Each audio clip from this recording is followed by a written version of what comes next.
مفتی طارق مسعود کے بیانات کے لیے مفتی صاحب کے آفیشیل چینل مفتی طارق مسعود سپیچز کو سبسکرائب کریں۔ 10 محرم عاشورہ کا دن آنے والا ہے، اس حوالے سے آج بہت اہم باتیں کرنے کا ارادہ تھا۔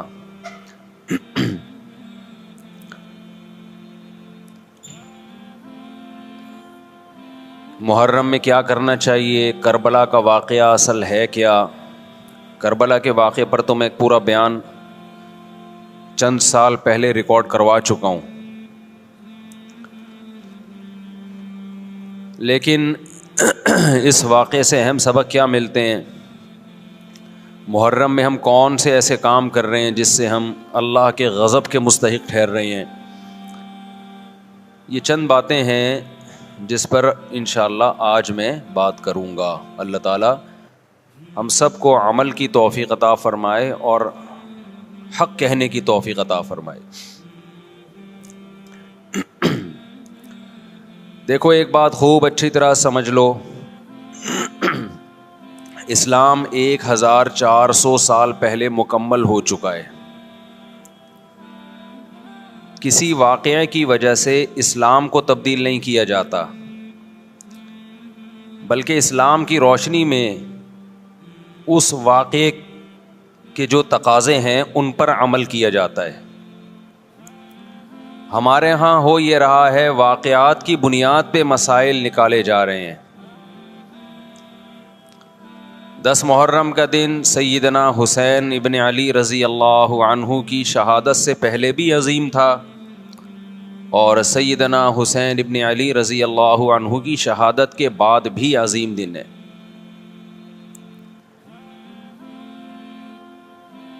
آج آپ نے ایک نعرہ بہت سنا ہوگا کہ جی اسلام میں فرقہ واریت نہیں ہے، ہم کسی فرقے سے نہیں ہیں۔ میں بار بار کہتا ہوں کہ یہ بڑا خوشنما نعرہ ہے جو سننے میں بہت اچھا لگتا ہے۔ کچھ باتیں سننے کی حد تک بہت اچھی ہوتی ہیں، لیکن پریکٹیکل لائف میں ان کی ویلیو بالکل بھی نہیں ہوتی۔ جب آپ پریکٹیکل لائف میں آتے ہیں تو پھر آپ کو یہ فیصلہ کرنا پڑتا ہے کہ آپ کس فرقے سے تعلق ہے آپ کا۔ آپ سنی ہیں، شیعہ ہیں، معتزلہ ہیں، مرجیہ ہیں، قدریہ ہیں، ناصبیہ ہیں، کیا ہے آپ کا فرقہ؟ یہ کہہ دینا آسان ہے، میرا کوئی فرقہ نہیں ہے۔ اس پر سب سے بڑا اشکال یہ ہوتا ہے، یہ میں اس لیے فرقے کی بات کر رہا ہوں کہ آپ کو بھی طے کرنا پڑے گا کہ آپ یا تو شیعہ بن جاؤ بھائی، یا سنی بن جاؤ، ایک طرف ہو جاؤ آپ۔ محرم میں شیعہ بنے ہوئے ہوتے ہیں، رمضان میں سنی بنے ہوئے ہوتے ہیں، ربیع الاول میں بریلوی بنے ہوئے ہوتے ہیں، تو پتہ ہی نہیں چلتا کہ ٹکتا ہی نہیں ہے کسی ایک جگہ۔ اس بات میں دو رائے نہیں ہو سکتی کہ سیدنا حسین رضی اللہ تعالی عنہ کو جو کربلا میں شہید کیا گیا، یہ کائنات کا بدترین ظلم تھا۔ جس نے آپ کی گردن مبارک پہ تلوار رکھی، اس کی بدبختی میں دو رائے نہیں ہو سکتی۔ بہت ہی کوئی شقی اور بدبخت جو نواسہ رسول صلی اللہ علیہ وسلم کے قتل کی طرف بڑھا، بہت ہی کوئی بدبخت اور بدنصیب جو کوفہ کے گورنر ابن زیاد کے کہنے پر نواسہ رسول سے لڑنے کے لیے نکلا، جو اس ظلم کو ظلم نہیں مانتا، وہ بھی اپنے آپ کو جہنم میں جانے کے لیے تیار کر رہا ہے۔ پھر کربلا میں ایک بڑا ظلم یہ ہوا کہ صرف سیدنا حسین ابن علی کو شہید نہیں کیا گیا، آپ کے ساتھ جتنے مرد تھے سب کو شہید کر دیا گیا۔ لیکن ہمیں پیغمبر صلی اللہ علیہ وسلم اور صحابہ کی سیرت میں کیا ملتا ہے؟ میں ایک آیت سے آپ کو سمجھاتا ہوں۔ مشرکین مکہ حضرت ابراہیم علیہ الصلاۃ والسلام کے نسب میں ہونے پر اور آپ سے محبت پہ بڑا فخر کیا کرتے تھے کہ ہم ابراہیم کی اولاد میں ہیں، ہم ابراہیم کے دین پہ ہیں۔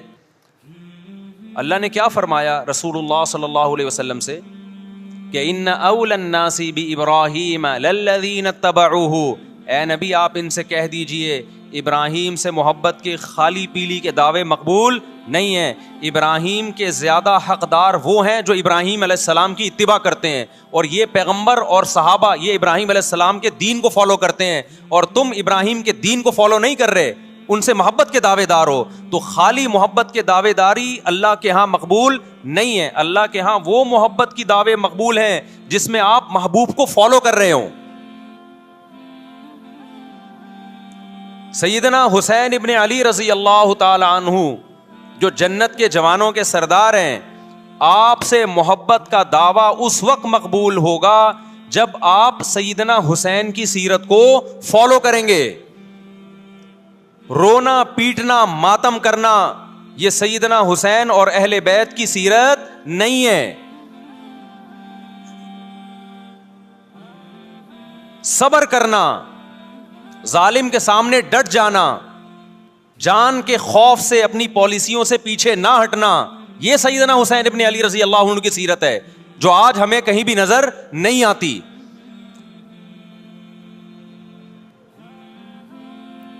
تو ہم نے بھائی دیکھنا ہے صحابہ کا طرز عمل کیا تھا. آپ بتاؤ صحابہ کو سیدنا حسین سے محبت تھی یا نہیں تھی؟ کیا غم کا پہاڑ ٹوٹا ہوگا جب اطلاع ملی ہوگی کہ سیدنا حسین ابن علی اور آپ کے اصحاب اور اہل بیت کو سب کو کربلا میں شہید کر دیا گیا ہے. کیا قیامت گزری ہوگی. کوفہ سے ایک شخص آیا نا, عبداللہ بن عمر سے پوچھنے لگا جو مارنے پر دم کا مسئلہ. انہوں نے فرمایا تم نے پیغمبر کے نواسے کو قتل کر دیا اور مسئلہ یہ پوچھ رہے ہو کہ جو مارنے پر دم آئے گا کہ نہیں آئے گا. ایک طرف تم نے پیغمبر کے نواسے کو قتل کر دیا کربلا میں, اور اب ہم سے آ کے مسئلہ پوچھتے ہو جو مارنا جائز ہے یا نہیں ہے. صحابہ کے ہاں یہ غم کم غم نہیں تھا. دیکھو حضرت معاویہ رضی اللہ تعالی عنہ کے ہاتھ پہ بھی حضرت حسین نے بیعت نہیں کی, لیکن بغاوت بھی نہیں کی. کیوں؟ بغاوت سے فتنے کا اندیشہ تھا. حضرت حسن جو حضرت حسین کے بڑے بھائی تھے, انہوں نے سیدنا معاویہ رضی اللہ تعالی عنہ کے ہاتھ پہ بیعت کی اور اس اختلاف کو ہمیشہ کے لیے اپنی کوشش کے مطابق ہمیشہ کے لیے ختم کر دیا. ختم ہوا نہیں ہوا ایک الگ بحث ہے, لیکن حضرت حسن کا مقصد کیا تھا کہ مسلمانوں کی دو جماعتوں کو میں آپس میں لڑتا ہوا نہیں دیکھ سکتا. لوگوں نے کہا آپ خلافت کے حقدار ہیں, آپ نے فرمایا میں دستبردار ہوتا ہوں سیدنا معاویہ کے حق میں. حضرت حسن بیعت ہو گئے حضرت معاویہ سے, اور یہ اختلاف کو کیا کر دیا؟ ختم. حضرت حسین بیعت نہیں ہوئے, لیکن حضرت حسین نے بغاوت بھی نہیں کی. ہر ایک کی اپنی رائے تھی, حضرت حسن کی اپنی رائے تھی. ان کا خیال تھا کہ بیعت ہونا مسلمانوں کے لیے زیادہ مفید ہے, ایک پاورفل حکومت ہوگی, ایک طاقتور ریاست ہوگی, ورنہ لڑتے رہیں گے آپس میں. حضرت حسین کا موقف یہ تھا کہ میں بغاوت تو نہیں کروں گا لیکن بیعت بھی نہیں ہوں گا, کیونکہ اگر بیعت ہو گیا تو اس سے جو خلفائے راشدین کے دور میں جو خلیفہ کی سلیکشن کا طریقہ تھا وہ طریقہ ختم ہو جائے گا. تو میں اگر اس طریقے کو نہیں لا سکتا تو اس کے خلاف کو پروموٹ بھی نہ کروں میں. یہ بھی ایک رائے تھی. میں سمجھا پا رہا ہوں اپنی بات؟ بھائی رائے کا اختلاف ہوتا ہے نا. نبی صلی اللہ علیہ وسلم نے فرمایا اذا اجتہد المجتہد فإن اصاب فلہ اجران وإن اخطأ فلہ اجر واحد. جب کوئی مجتہد اللہ کی رضا کو سامنے رکھ کے اجتہاد کرتا ہے, صحیح اور غلط کا فیصلہ کرنے بیٹھتا ہے, رائے یعنی اس کا مقصد اللہ کی رضا ہو, تو اگر وہ درست نتیجے پہ پہنچے تو 2 ثواب, غلط نتیجے پہ پہنچے تو بھی 1 نیکی اس کو ملتی ہے, اس لیے کہ اس کے بس میں جو خیر خواہی کا کے لیے جو تھا وہ اس نے کر دیا. رائے کا اختلاف ہوتا ہے. تو حضرت حسن رضی اللہ تعالیٰ عنہ بیعت ہوئے حضرت معاویہ کے ہاتھ پہ. سیدنا حسین نہ بیعت ہوئے اور نہ آپ نے بغاوت کی, خاموشی اختیار کی. حضرت معاویہ رضی اللہ تعالی عنہ نے سیدنا حسین کو تلوار کی زور سے بیعت پر مجبور نہیں کیا, بلکہ نواسہ رسول کا خیال کیا اور وصیت بھی کی لوگوں کو. لیکن جب حضرت معاویہ کے بعد یزید جانشین ہوا, اس کی سب سے بڑی غلطی یہ تھی کہ اس نے نواسہ رسول صلی اللہ علیہ وسلم اور آپ کے ساتھ جو چند اہل بیت اور چند صحابہ تھے, اس وقت بھی حضرت حسین نیوٹرل تھے, نہ حضرت حسین نے بغاوت کا ارادہ کیا اور نہ بیعت کرنے کا ارادہ کیا. یزید ابن معاویہ کو چاہیے تھا کہ سیدنا حسین رضی اللہ عنہ کو اپنے حال پہ چھوڑ دیتا, اپنے والد کی طرح.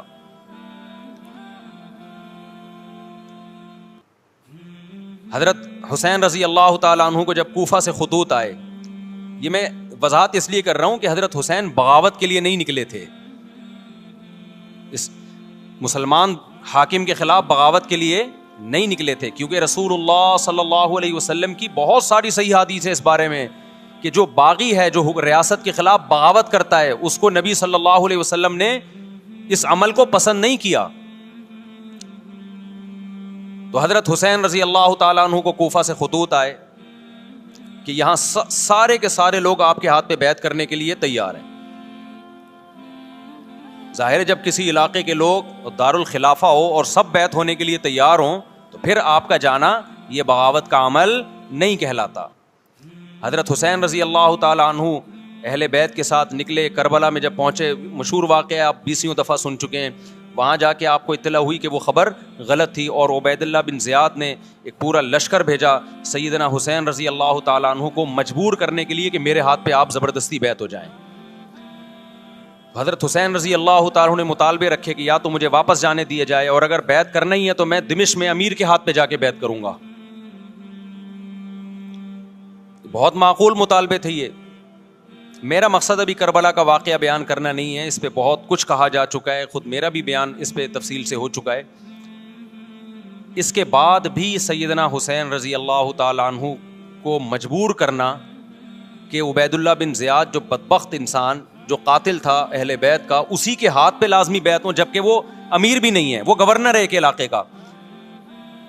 تو نواسہ رسول کا خیال نہ کرنا یہ بدترین ظلم تھا جو اس وقت حکومت سے ہوا ہے. حضرت حسین رضی اللہ تعالیٰ عنہ, دیکھو نبی صلی اللہ, آج ہم دیکھتے ہیں کہ جو بڑا آدمی ہوتا ہے نا اس کی قربانیاں ہوتی ہیں, اس کی بڑی بڑی قربانیاں ہوتی ہیں. چھوٹے اپنے بڑوں کی قربانیوں کو کیش کراتے ہیں. آپ نے دیکھا ہوگا فلاں نے بڑی قربانیاں دی اور بچے موج کر رہے ہیں, دیکھا نا آپ نے. لیکن اللہ تعالیٰ نے رسول اللہ صلی اللہ علیہ وسلم کے نسب کو اس سے محفوظ کیا. ہمارے نبی کے 2 بیٹے حسن حسین, آپ کی نسل حضرت فاطمہ سے چلی ہے, دونوں شہید ہوئے ہیں. اس میں بہت بڑی حکمت تھی کہ پیغمبر صلی اللہ علیہ وسلم نے سب سے پہلے تربیت اپنے گھر والوں کی ہے. آج لوگ باہر فنٹر بنے ہوئے ہوتے ہیں, تبلیغیں کر رہے ہوتے ہیں, اپنے گھر کی ان کو پرواہ نہیں ہوتی. نبی صلی اللہ علیہ وسلم نے سب سے پہلے جو تربیت کی ہے, کس کی ہے؟ حضرت حسن اور حسین کی ہے. تو جب کربلا میں آپ کو چاروں طرف سے گھیر لیا گیا اور آپ کو مجبور کیا گیا کہ آپ نے ابن زیاد کے ہاتھ پہ بیعت کرنا ہے, تو آپ نے اس ذلت کو گلے لگانے سے انکار کر دیا. آپ کو 100% یقین تھا کہ اتنے بڑے لشکر کے سامنے میں ٹھہر نہیں سکتا, اسباب کی دنیا میں فتح کی امید نہیں ہے. لیکن حضرت حسین رضی اللہ تعالی عنہ نے لڑنے کا فیصلہ کر کے اور شہادت کو قبول کرنے کا فیصلہ کر کے ابن زیاد اور اس زمانے کے حکمران جو اس قتل پہ راضی تھے, قیامت تک کے لیے ان پہ لعنت کے سلسلے کا دروازہ کھول دیا. بعض دفعہ اللہ بھی یہ چاہتے ہیں کہ بدبختوں کو ڈھیل ملے تاکہ ان کا جرم سنستدرجہم من حیث لا یعلمون. قرآن کہتے ہیں نا ہم ان کو ڈھیل دیں گے, ان کو برائی میں ہم آگے بڑھنے دیں گے, ایسے بڑھنے دیں گے کہ ان کو خود بھی پتہ نہیں چلے گا, تاکہ قیامت کے دن ان کا عذاب ان کو کئی گنا بڑھا کر دیا جائے. اب میرے بھائی ہمارے لیے کیا سبق ملتا ہے؟ جب یہ واقعہ ہوا عالم اسلام میں کوہرام مچ گیا, لیکن کیا اس واقعے کے بعد اہل بیت کی جو مقدس اور پاکیزہ عورتیں تھیں, کیا انہوں نے نوحہ کیا یا صبر کیا؟ آپ کا ضمیر کیا کہتا ہے, انہوں نے نوحے پڑے ہوں گے یا صبر کیا ہوگا؟ بولو بھائی, صبر کیا. عبداللہ بن عمر رضی اللہ تعالیٰ عنہ جو کوفہ والوں کو ملامت کیا کرتے تھے کہ تم جو مارنے کے مسئلے ہم سے پوچھتے ہو, تم نے حسین کا قتل کر دیا, تو یہ حضرت ابن عمر نے اسی لیے کہا نا کہ آپ کو اس کا غم ہوا تھا. تو ابن عمر کا عمل کیا تھا؟ کیا انہوں نے ماتم کیا؟ کیا انہوں نے چھروں سے اپنے آپ کو مارا؟ حضرت حسین کا قتل بھی ظالمانہ اور اس سے پہلے سیدنا عثمان کا قتل بھی ظالمانہ. اگر نوحہ یا ماتم جائز ہے تو حضرت عثمان کی شہادت کے دن بھی جائز ہے, حضرت حسین کی شہادت کے دن بھی جائز ہے. اور اگر ناجائز ہے تو جیسے عثمان کی شہادت کے دن ناجائز, حسین کی شہادت کے دن بھی ناجائز ہے. سمجھ میں آ رہی ہے بات کہ نہیں آ رہی ہے؟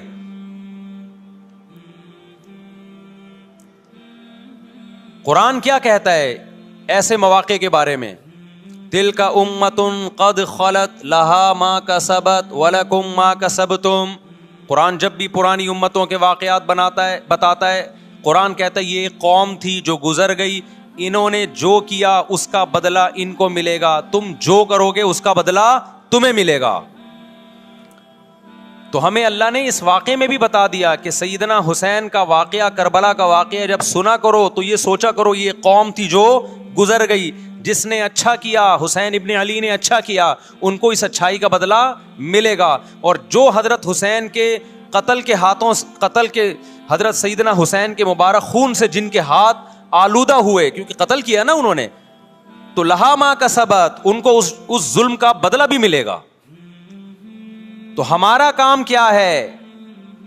ہم نے فالو کرنا ہے حسین کے راستے کو, نہ کہ حسین کے نام پہ ہم نے ماتم کرنے ہیں. حسین کا راستہ کیا ہے جس کو ہم نے فالو کرنا ہے؟ اب میں چند چیزیں آپ کو بتاتا ہوں. سب سے پہلا سبق جو ہمیں کربلا میں ملتا ہے کہ عزت اور دین, ایک طرف دنیا ہے. دیکھو اگر حضرت حسین رضی اللہ تعالیٰ عنہ ابن زیاد کے ہاتھ پہ جا کے بیعت ہو جاتے, آپ کیا سمجھتے ہو بے تحاشا مال و دولت حضرت حسین پہ خرچ نہیں کرتا کیا وہ؟ جب ایک بڑا آدمی کسی کے ہاتھ پہ بیعت ہوتا ہے تو اس کو بھی تو فائدہ ہوتا ہے نا اس سے. اور کیا حضرت حسین کو یقین نہیں تھا کہ کربلا میں شہید ہو جاؤں گا؟ فتح اور نصرت کی اسباب کی دنیا میں کوئی امید نہیں تھی, مگر آپ نے اہل بیت کو کربلا میں رسوا کرنے پر عزت کی موت کو ترجیح دی ہے. آج اگر آپ میں یہ ظرف ہے کہ آپ عزت کی موت کو ذلت کی زندگی پر ترجیح دیتے ہو تو پھر آپ حسینی ہو. نہیں یہی بات میرا خیال ہے سمجھ. سیدنا حسین کی سخاوت کے واقعات ہیں. سیدنا حسین باغی نہیں تھے رضی اللہ عنہ. پھر جو اہل بیت کا طرز عمل کیا تھا, محرم میں کیا کیا ہو رہا ہے میں آپ کو بتاتا ہوں. ان میں سے کوئی بھی عمل نہ ہمیں قرآن سے ملتا ہے نہ صحابہ سے ملتا ہے ہمیں. تو ما انا علیہ و اصحابی جو جنتی فرقہ ہوگا اس کی جو علامتیں ہیں, تو جب آپ ان علامتوں کے خلاف چلو گے, صحابہ اور تابعین کو فالو نہیں کرو گے, تو آپ پھر اپنے آپ کو سنی کہنا چھوڑ دو. آپ بتاؤ مجھے اسلام میں کوئی مہینہ منحوس ہے؟ بولو نا, کوئی مہینہ منحوس ہے؟ تو آپ محرم کو منحوس کیوں کہتے ہو؟ لوگ مجھے کہتے ہیں مفتی صاحب فرقہ واریت پھیلا رہے ہیں. دیکھو فرقہ واریت جب پھیلا رہا ہوں جب میں کسی فرقے کے خلاف آپ کو کر رہا ہوں. میرے بیان شیعہ لوگ بھی سنتے ہیں, ملتے بھی ہیں. بہت دفعہ ایئرپورٹ پہ ملاقات ہوئی, بڑی عزت سے ملے, میں شیعہ ہوں لیکن آپ سے محبت کرتا ہوں. یہاں مسجد میں بھی آتے ہیں, میں نے کبھی کسی پہ طنز نہیں کیا. اس لیے میں بار بار کہتا ہوں جو شیعہ کا مذہب ہے اس کو کرنے دو. وہ سبیلے لگاتے ہیں, آپ ان کو مت چھیڑو, جا کے تنگ نہ کرو ان کو. وہ ماتم کرتے ہیں, آپ ان کو مت چھیڑو. وہ نوحے کرتے ہیں, وہ نوحے پڑھتے ہیں, آپ ان کو مت چھیڑو. لیکن آپ اپنی پوزیشن واضح کرو کہ آپ شیعہ ہو یا آپ سنی ہو. آپ تو ایک طرف ہو جاؤ نا. محرم میں اگر آپ مرثیے لگا کے گھوم رہے ہو گاڑیوں میں, اٹ مینز آپ سنی نہیں ہو. آپ نبی صلی اللہ علیہ وسلم کی حدیث ہے ہمارے پاس, ہم اہل سنت والجماعت ہیں, ہم سنت کو فالو کرتے ہیں. تو سنت کیا کہتی ہے؟ میتوں پہ گریبان چاک کرنا, میتوں پہ چیخ و پکار کر کے رونا. آپ نے فرمایا لیس منا, وہ ہم میں سے نہیں ہے. اور اس عمل پہ آپ صلی اللہ علیہ وسلم نے لعنت فرمائی ہے. لوگ کہتے ہیں حسین کی یاد میں رونا نبی کی سنت ہے. نبی صلی اللہ علیہ وسلم کو جب جبریل نے بتایا کہ حسین شہید ہوں گے, آپ روئے, اس لیے کہ اس وقت آپ کو یہ خبر ملی تھی. لیکن کیا ہر محرم میں آپ نے رونے کا پروگرام کیا ہے, یا صحابہ کو بیٹھ کے باقاعدہ رلایا ہے آپ نے؟ کیا ہو گیا بھائی؟ آپ کو بھی جب کربلا کا واقعہ کی خبر ملی آپ کی آنکھوں میں آنسو آ جائے، یہ نیچرل ہے، یہ حسین سے محبت کی علامت.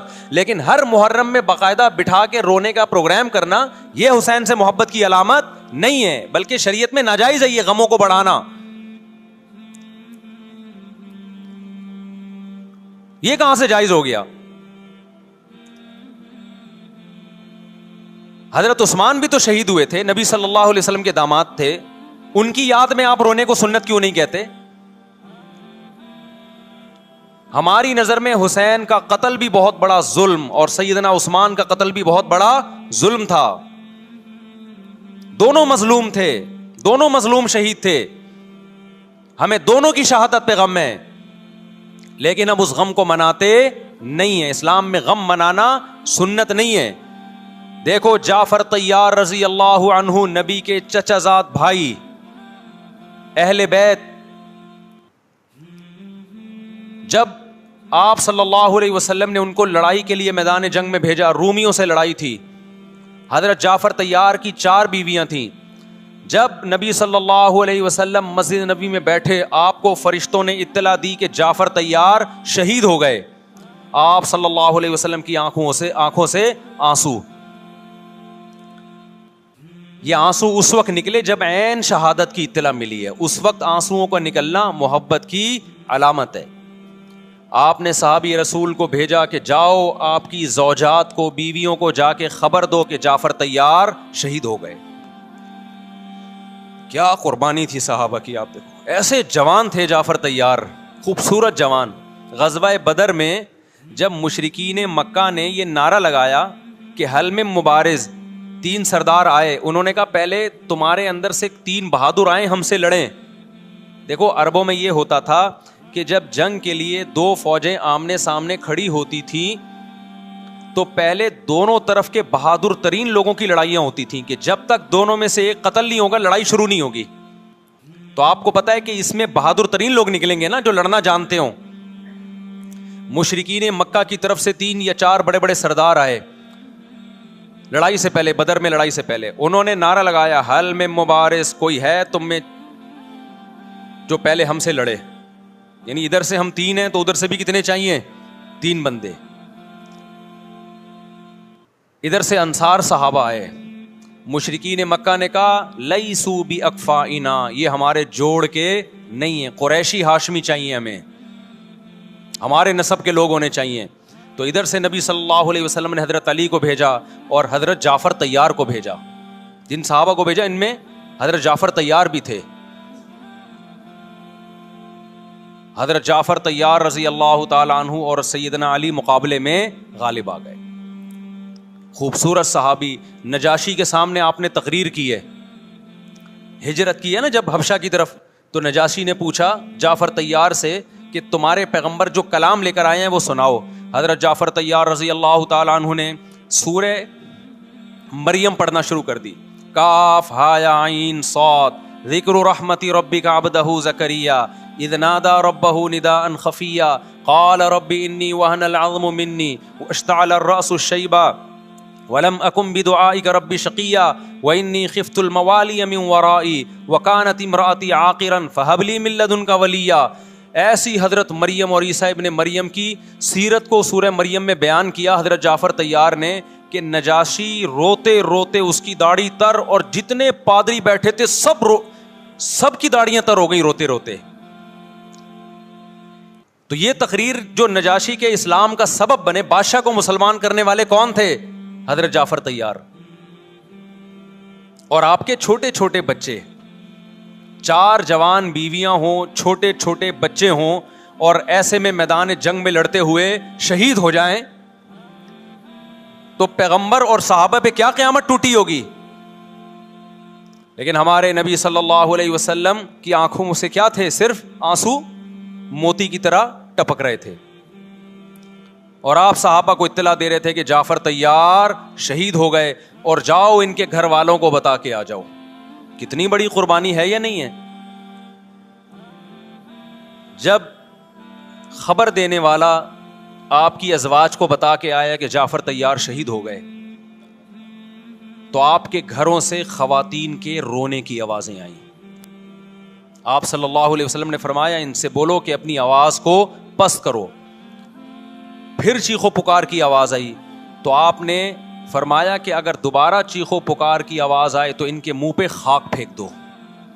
وہ شہید کی بیوہ تھیں, اور شہید بھی کتنے مقدس, ان کو بھی نبی صلی اللہ علیہ وسلم نے نوحہ کرنے کی اجازت نہیں دی. اس دن جس دن غم پہنچا ہے اس دن بھی چیخو پکار کی اجازت نہیں دی ہے. تو آپ بتاؤ اگلے سال اس تاریخ کو چیخو پکار کی کیسے اجازت مل جاتی؟ نہیں آئی میرا خیال ہے بات سمجھ میں. جب غم پہنچا ہے اس وقت چیخنے چلانے کی اجازت نہیں ہے. چھوٹے چھوٹے یتیم بچے, حضرت جعفر طیار کے چھوٹے چھوٹے یتیم بچے, کتنا غم ہوتا ہے جب چھوٹے چھوٹے بچے, ان کا باپ دنیا سے چلا جائے, کتنا ترس آتا ہے ان کے اوپر. تو ہمارے نبی کو بھی ان یتیم بچوں پہ بھی ترس آیا, ان بیواؤں پہ بھی ترس آیا. لیکن نہ نبی صلی اللہ علیہ وسلم چیخو پکار کر کے خود روئے, اور نہ آپ نے ان کی ازواج کو رونے کی اجازت دی ہے. سمجھ میں نہیں آ رہی میرا خیال ہے بات. میرا مقصد شیعوں پہ طنز کرنا نہیں ہے, ان کا جو مذہب ہے ان کو اس پہ چلنے دو. میرا مقصد ہے آپ اپنی پوزیشن واضح کرو کہ آپ ادھر ہو یا ادھر ہو.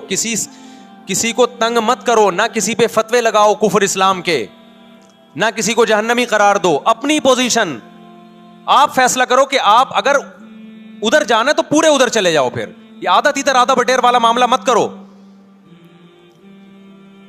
وہ ان کا مذہب ہے بھائی, ان کے علماء ان کو بتاتے ہیں کہ محرم میں کالے کپڑے پہننے ہیں, محرم میں ماتم کرنا ہے, محرم میں کو منحوس سمجھنا ہے, اس میں شادی بیانی کرنا. ان کے علماء ان کو بتاتے ہیں, ان کو چلنے دو اس پر. دنیا میں بہت سے فرقے ہیں, بہت سے مذہب ہیں.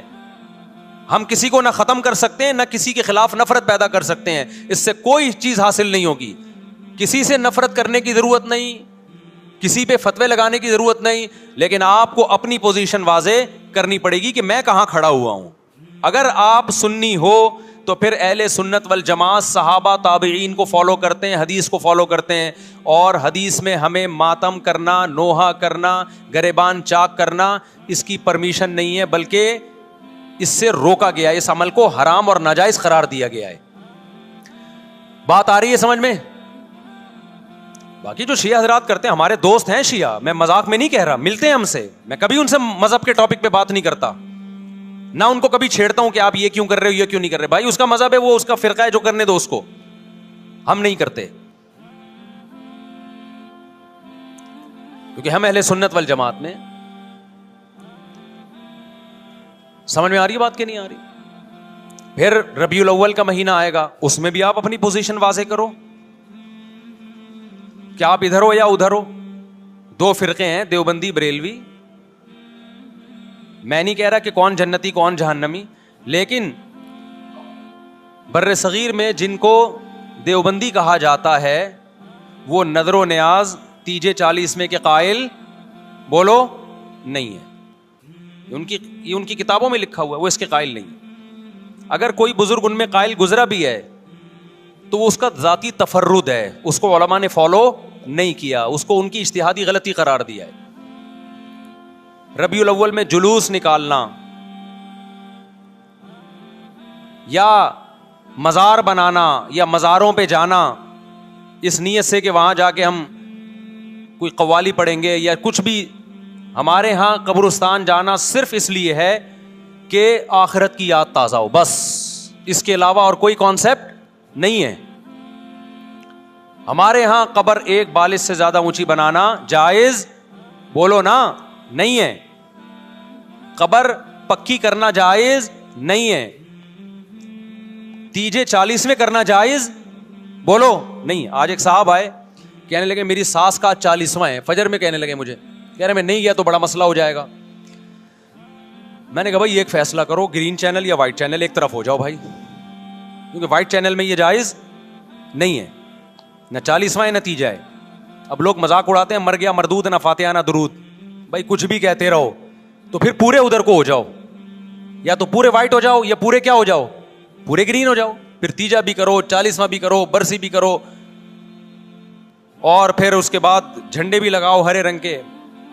میں نہیں کہہ رہا دیوبندی صحیح ہے یا بریلوی صحیح ہے, دیکھو میں یہ بحث نہیں کر رہا, میری بات کو غلط نہ لے کے جانا. میں کہہ رہا ہوں آپ اپنی پوزیشن واضح کرو, صحیح غلط تو اگلا مرحلہ ہے. آپ کیا ہو, آپ کو تو یہی نہیں پتا چل رہا.